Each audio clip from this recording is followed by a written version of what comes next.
She would, given her way, have us mate with them. To her, the mixture of magical and muggle blood is not an abomination, but something to be encouraged. If you weren't born on another planet and you're a Harry Potter fan, then you'll know that Lord Voldemort absolutely, positively hated muggles, muggleborns, and just about everything that came with them. And I don't think that's a fact that anyone can argue with, because, for starters, he waged 2 campaigns of war in order to rid the wizarding world of all Muggleborns, amongst many other things, and it's those many other things that I want to talk about today, because believe me when I say, there's a lot of them. In fact, part of the reason Tom Riddle transitioned into Lord Voldemort is due to how much he despised them, which is something I'm also going to address today. So with that being said, let's not wait any longer. Let's uncover why Lord Voldemort hated Muggles and Muggleborns.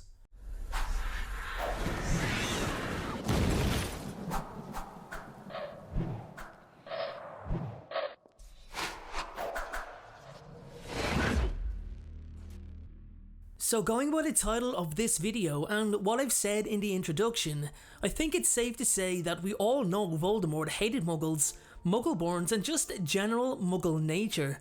It's also no surprise he hated the mixture of magical and non-magical blood.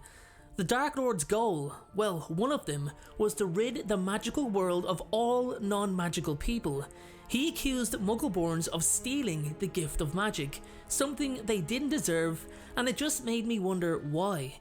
Why did he hate them so much? How did this all come about?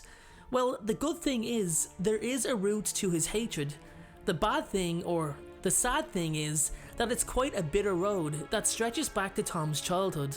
I think a fair assessment of young Tom Riddle's childhood is that it wasn't a good one. He never knew his mother or father, and he grew up in an orphanage.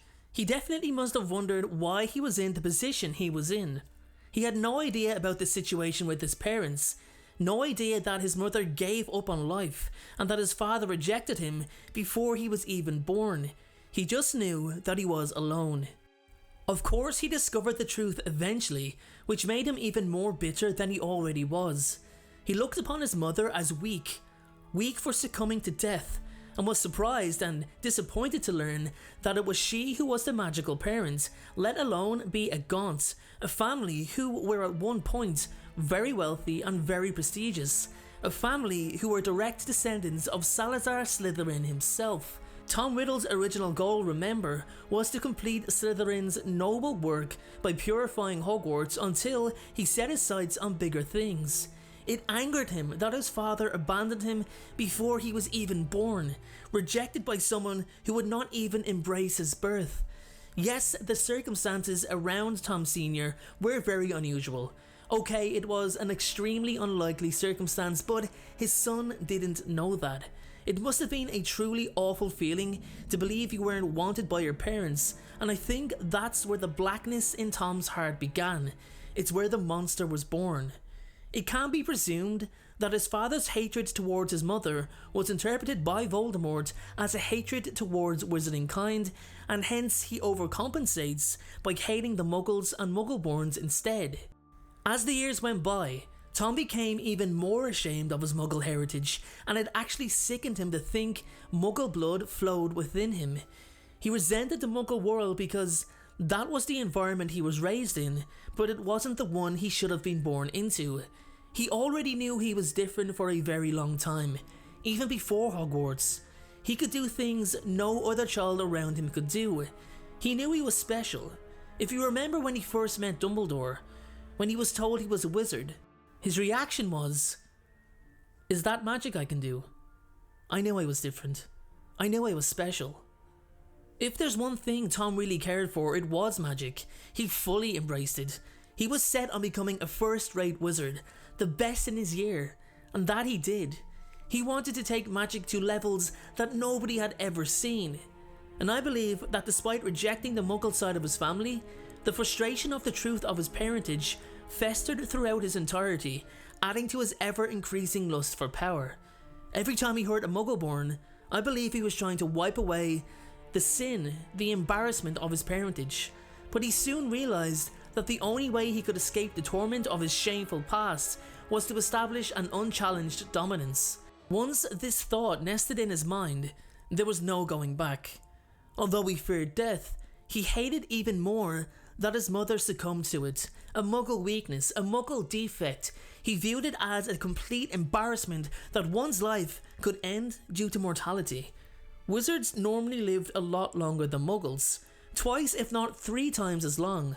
The path was there, the road was there, he just needed to uncover the final details. I read something rather odd about a bit of rare magic. I thought perhaps you could illuminate me. Only then, only when he could not die, could Tom Riddle finally rid himself of his muggle heritage. His creation of the Horcrux to him, I believe, metaphorically meant that he no longer had muggle blood within him, which is why none of the Death Eaters ever question his blood status. How can an immortal wizard have filthy muggle blood? It doesn't make sense. And next came his name. Gone was Tom Riddle, a plain, meaningless name that he believed would not bring him the respect he deserved. We discovered this in the books. He wanted to be different from the others, and he was extremely greedy for power. You're the heir of Slytherin. Voldemort. Surely you didn't think I was going to keep my filthy muggle father's name. I fashioned myself a new name. A name I knew wizards everywhere would one day fear to speak when I became the greatest sorcerer in the world. He was above everyone. He was a lord, and adopting the name Voldemort was synonymous with his conquering of death. Through the ashes of a half-blooded orphan who against all odds became the most powerful dark wizard in existence, emerged Lord Voldemort, the man who would bring upon a change like no other. No longer would the mixture of magical and muggle blood be permitted. No longer would Muggleborns be taught magic that they had stolen, and no longer would there be a magical world inhabited by those unworthy to be part of it. He would restore prosperity back to the magical community, with him at the very head. The question still remains of whether it's a complete contradiction of Voldemort despising Muggles when he's half Muggle himself. But the truth is, Voldemort was a bully. And a bully normally highlights the things they hate about themselves. They project their insecurities onto their victims, and in this case, Muggles, Muggleborns, and the magical world. I think Voldemort was always going to have something or someone to blame. It actually drove him on, and in reality it made him who he was, even if that was a monster. The Dark Lord was even planning a Muggleborn relocation camp. That was the lengths he was willing to go in order to eradicate them from the wizarding world. I would definitely have loved to see how the Death Eaters would have reacted if they had properly known that Voldemort was a half-blood. Anyway guys, with that being said, that is my take on why Lord Voldemort hated Muggles and Muggleborns. As usual, if there's anything else that you'd like to add, then please do so in the comment section below, as sometimes I do leave things out. Also, I'd like to add that my animated series, Riddle and Animated Story, is very close to being completed. Well, the trailer is anyway. We've had 1 or 2 mishaps, but it's coming together and it's coming very soon, and I hope you all liked the sneak peek at the beginning of the video. So guys, thanks very much for watching. See you all in the next video. Have a good day. Thank you so much for watching. I truly appreciate your support. Everyone, notifications of uploads are more important than ever. So please, if you haven't already, turn those notifications on to make sure you're notified the moment my video goes live. Making videos is what I love to do. It's my dream and my passion. However, it does cost time and money to produce this content. So if you have $1 to spare to support me on Patreon in exchange for some exclusive unseen content, then you can click the Patreon link below or at the end of this video. Please only support me if you can afford it. And make sure to follow me on Instagram at InstaDNJ and on Twitter at PotterFolklore. Check out my other videos appearing on screen, and please make sure, most importantly, to hit that subscribe button. Thanks again everyone, and please have a great day.